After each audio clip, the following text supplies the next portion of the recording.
afternoon, everyone. Good morning or good evening. Today we are going to go over what I am calling 3D printing photography. The technical term is actually lithophane, and it is pretty much a very thin 3D printed print that is of a three-dimensional version of a photograph. So we are going to go over on how to upload an image that you want to print, mess with the settings, and then export it and upload it again to the Elmhurst Public Library's website to have it 3D printed in the Makery that you can then pick up at the checkout desk. The first thing you are going to want to do is open your browser. It can be Chrome or Firefox. I recommend not using Internet Explorer or Microsoft Edge just because they have a lot of blocking issues and a lot of problems with certain websites.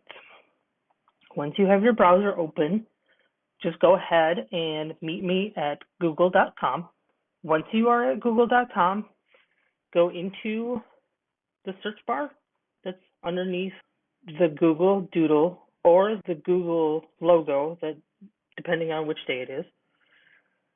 And all you need to do is type in lithophane maker and hit enter.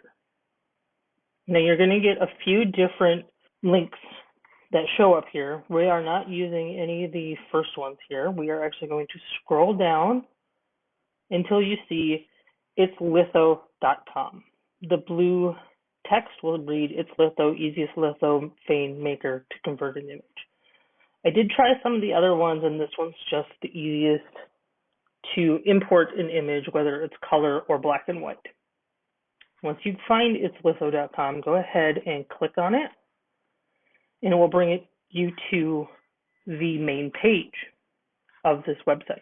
You can learn more if you want. You can learn the features, look at the guides on how to make things. There are already pre-made stuff in their store, their blog. You can contact them, or we can just go ahead and hit get started, either up here in the right-hand corner or down here in the left-hand corner. Either one of these will take you to the same place. So go ahead and click one of those, and it will load up into their software. You may get this new update that shows up here. It's just kind of a update on what kind of settings they have, any sales that they might be running in their store, anything that like that.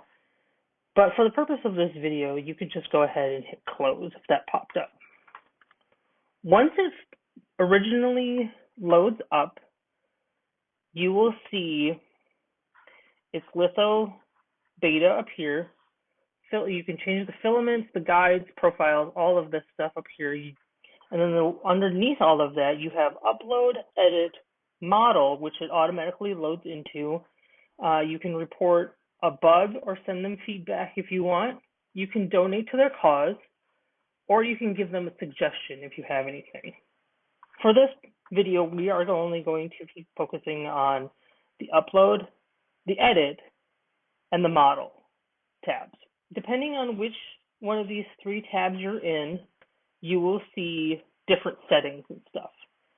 And then next to that, in the main viewer, this is called the model viewer. This is where you will be able to see, once we upload an image, what it will look like as a 3D model that we will export and upload to the Makery to print for us. You can click on this, and it will move it back and forth, depending on if you like it on the left or right. And then you can hit this, and it will reset your settings to the default settings. Now, in the model viewer, if you have a 3-button mouse, you can use the right button and hold down, and you can move it around. You can use the middle button and hold it down to zoom in and out. And the left button, if you hold it down, you can pivot around it. And then down here is the download button. We will be using that once we get everything set up. So let's get started. First thing you're going to need is a photograph that you want to import. Like I said earlier, it doesn't need to be black and white. It can be color because this particular software does change it to be black and white for you rather than having to edit it like you would with other ones. Once you have your photograph that you want to use, it can be of you and your family, it could be of your dog, it could be a famous painting like we're going to use for this demo. Once you have your photo, go up to the upload, hit upload, and then underneath here you'll see add image or delete it. So all you need to do is hit the upload button that says underneath upload image, navigate to your folder that you have it saved in. So for this one, I'm using Mona Lisa, and then you'll see that it uploads. You can add as many images as you want, but for the purpose of this video, we're just going to use the one. Now, once you have that uploaded, you can go to the next tab for edit. Once you're in the edit panel, you will notice that you have several different settings here. You have grayscaling, image editor, image transformations. Underneath grayscaling, this is used when you're using a color image and it's going to be converting it into a black and white image for you. On the top here, you've got the grayscaling method. You can choose luminance, averaging, or black and white. So let's click on these just to see the difference. So averaging, it'll pretty much averaging it all together where you don't really have any way to manipulate what is bolder and what is not. Next we have luminance. This is the default one because it allows you to control a lot more of the black and grays and whites in it that it's being converted to. And you can actually see this when you grab any of these and let go. You will see that if I bump up the red, it's going to get brighter in certain spots. If I bump up the green, different spots will get brighter. Same with the blue. And the last one is black and white. Black and white, it just does a straight up black and white converter. You can see that by changing the threshold, it's very exaggerated in what gets manipulated. You lose a lot of the detail in the image, and it is very blotchy, which is why luminance is going to be the best. Underneath grayscaling, you'll be able to see the image editor settings. These you can play around with. You can get a little bit more brightness overall. Contrast will contrast the black and white overall, and exposure will make the whites more blown out than if we just leave it as. You can also blur it as well if you want to get rid of some splotches and stuff. I don't find any use for this most of the time because it does take away from the detail of all of the picture at once. Underneath that, you have image transformations. These you probably won't use for your lithophane just because it's pretty much just rotating it, and when you'll notice when you rotate it, you get these blank spots. You don't want that. So we're just going to keep that at 0. And then you can also crop from the top down and the side down. And so if you have stuff on your image you don't really want, like on the top, you can take this up. So if we just want to focus on her face, we can mess with these two sliders. You'll notice that this one has a slider on both sides where you can scale it in and out. And then on the bottom, you've got these switches where you can mirror it or flip it, which will do up and down. Once you have those settings correct, you can also go into the model tab, and it will generate the model based off of what you put in. You can go in between, back and forth in between these two setting panels to get the exact look you want. So say now that I see this in 3D, I don't really like the graininess on her face. So you can actually go back and you can edit it, and you can mess with the settings to get more of what you want to see. And then you can go back in the model and it will regenerate it, and you can see the difference. Now, if you pivot around it, you can actually see this is a representation of what it'll look like when you print it out. This part will be raised up, which will make it thicker, therefore it'll look darker, and then the places that are whiter in gradient will be thinner, so more light comes through it and makes it a lighter gradient. So underneath the model settings, you can actually change the shape options, the frames, the quality, the attributes, model options, and image options. We're going to start at the top with the shape option.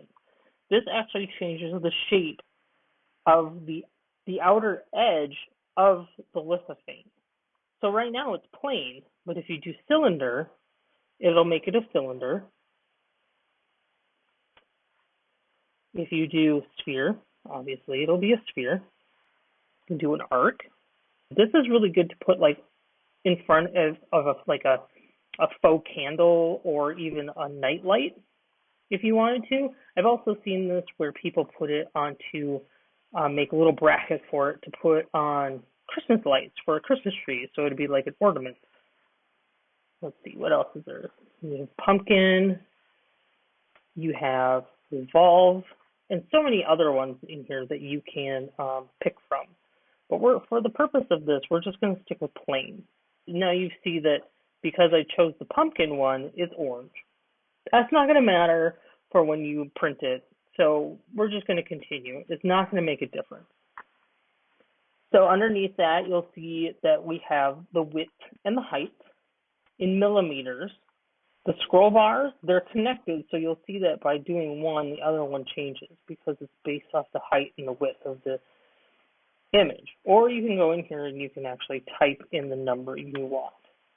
We're going to do 100 millimeters across on this one, which makes it 131.5 tall. You can change the min and the max thickness, which is the min and the max of how thick the areas are printed. So minimum thickness would be the minimum amount that the lightest areas would be printed. And then the maximum thickness would be how thick the darkest areas are going to be printed. So if you hit crop, you'll notice that not much has changed. So you can keep that off.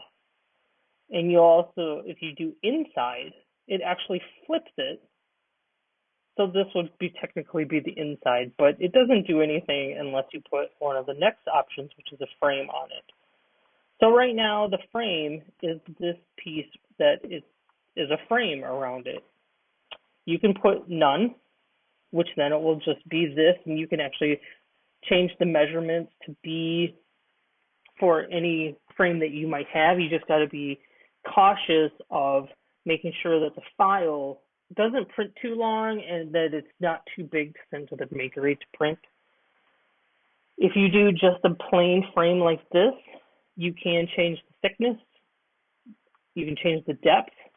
So we can make it thicker. We can make it deeper. And then you can actually make how sharp of it that inside angle is. So as you can see that as I change that, that changes. And then underneath that, you have the advanced settings. The advanced settings, you can click any one of these boxes and it will do, you can do top and bottom if you only want to do those. You can do left and right, or you can do all of them. And then the last one is a border. The border does the exact opposite. This would be where you could have the lithophane with a thin border that you can then put into a frame as well, where it would have that piece that goes into the frame, and this would sit inside that. And for this, you only have the thickness. And the same thing as before with the advanced, where you can change it where it's only the top or the bottom or left and right. For this video though, we're just going to stick with frame. Underneath that setting, this is probably the most important setting that you have. This is where you're going to want to make sure that this stays underneath the file size that the Makery wants. So for the Makery, you can have up to 15 megabytes for your file size to be able to upload. By changing these settings, you'll be able to see that it changes the file size. So the lower the minimum per pixel it is, the more of the grain and stuff will come through. See how high that is? But the further you go in, see how blocky it gets? But that's okay because it actually doesn't turn out that much different. And then here with the preview model, you can change to medium, high, native, or lousy, which is my favorite name for a setting. But you can see as I change this, how it changes the look of the graininess. But we're going to keep it on low. I'm going to bump this up a little bit more to get it underneath that 15 megabytes that we need. Under here is something called attributes. Now this is actually where you could start getting a little bit more fun with this if you decide to add any more features. Because you can enable either a lamp fixture or a nightlight fixture. So let's enable the lamp and just see what we get. And you don't notice anything right away, but if you zoom around, you'll see this made this little fixture here. Now, once we enabled that, we got the offset Z, which is actually the offset of how far up and down on the thing it goes. And then on here is how close it is to the back of your print and how far away from it is. But the cool part is underneath there is what's called the fitter. So this is a bulb fitter right now, but you can change it to be a puck, where then you could put one of the LED battery powered lamps in it, and it will shine through. It'll be kind of like a little stand. Or you could do none, which then it will just be a stand. And you can do the connectors to be none, which just takes it off. There's no point in that. But if you wanted to have this as a bulb, all you would need to do is measure the settings for your bulb in millimeters, type them into here, and then you can print this with that. But you also have to keep in mind that this is also going to might change the size of your file, so you got to be careful of that. And then underneath where it says has the fitter, you can do the height of it, and that changes how high this is. The thickness, which is the walls, and then the diameter is where you would make it the size that you would need for your particular bulb. And then you can change the amount of connectors it has. You could do the height of them. You could make them a little thicker if you wanted, or if you wanted them to angle up a little bit. Or if you didn't want to put it onto a lamp, let's disable that and let's look at the nightlight setting. The nightlight will actually put this little U shape, which would then slide underneath the bulb of a nightlight that you might have in your house. To do this, you would need to know how big of a width you would need for that to plug into how far away from you would need it to accommodate the bulb. And then you would need to figure out the width that you would need to fit underneath your bulb. And then the depth is how far into it will go. So see how this is changing right here. And then the thickness, because if you make it too thick, it wouldn't slide underneath the bulb either. So you would need to make sure that you have all of these dimensions in order to put that in there. So now we're getting into the model options. These are just for the purpose of being able to see it in the model viewer. So we're going to go to no light and show you what it looks like. So I'm going to set this back to white. So this is technically what it would look like when it came to you from the 3D printer. It's just going to be a white piece of print, but you'll notice that you can't really see much until you put a light on it. And that's what these model options are for. It's going to show you how it's going to look when you put that light behind it. This is just to show you what it will look like with the light that you're going to be putting behind it. You can do the intensity to show what it's going to look like. Obviously, the higher the intensity, the more the shadow it's going to get. And then here's the material. So if you decided you wanted this printed from the Makery in black with black filament, this is what it's going to look like. White is always going to be the best for this because of the fact that it allows the most light to go through. And that's what I'm going to recommend when we upload it to the website. Now, underneath here are more options for your image. Right now we have it on positive image because it's going to come back through like the photograph we want. If you click this off, it would actually be a negative version of the image that you have. You can flip the image like you did before. You can mirror it if you decide you want her facing the other way. And then also you can zoom in. You can place her down further if you want. You can place it to the side. I don't see a purpose of those placements on there. So let's just leave those be. There is one last thing I want to show you before we move on though. Back up in the very top with the shape options, there are some that I think some of you might find kind of cool, which are the Christmas specials and the heart. The Christmas specials will then give you, it'll load in with a star, but then underneath that, you've actually got these Christmas shapes that you can choose from. And I thought these would be kind of neat to show you because I could see these being used for Christmas gifts for family members. You could use an image of your family to then give to loved ones, and they could hang them on their Christmas tree. The other one under here is also the heart. It's at the very bottom. And you can change these sizes as well.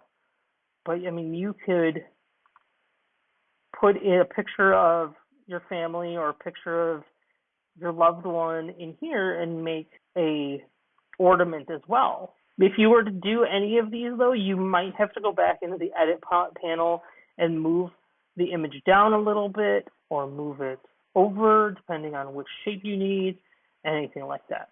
Even with the Christmas specials, if you do the ball, there is also another option that pops up down here underneath the attributes. This is the place where the night light and the lamp fixtures were before, but now you can enable a spot for a hook as well. So this would be great because then you could just give this to whoever you wanted to give it to with the ornament hook on it and give it to them. So that's one of the attributes that shows up with the Christmas specials. And also with the heart one, you will notice that it also has the hook available on it as well that you can toggle on and off.